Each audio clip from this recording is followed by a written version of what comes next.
তো পাহাড়ি অঞ্চলে মেয়ে জেলেরা কিভাবে বুদ্ধি খাটিয়ে পাহাড়ি নদীগুলোতে মাছ ধরে আজকের ভিডিওতে আমি আপনাদেরকে সেটাই দেখাবো।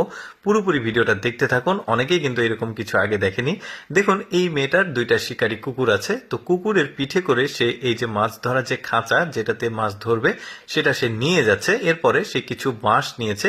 এই বাঁশের মাধ্যমে আসলে এই পুরো প্রক্রিয়াটি করবে। বাঁশের মাচা ভেলা বানিয়ে নিচ্ছে, দেখতে পাচ্ছেন। এই ভেলাটার উপরে করেই আসলে এই পাহাড়ি যে নদী থাকে, কিছু কিছু জায়গায় গভীর থাকে, কিছু কিছু জায়গায় অগভীর থাকে, তো সেক্ষেত্রে ভেলার প্রয়োজন হয়।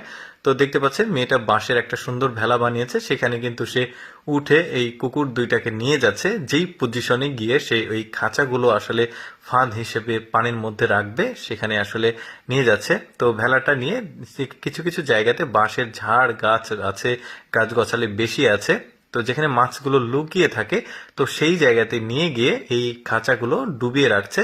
আর এই খাঁচার মধ্যে কিন্তু খাবার দেওয়া আছে।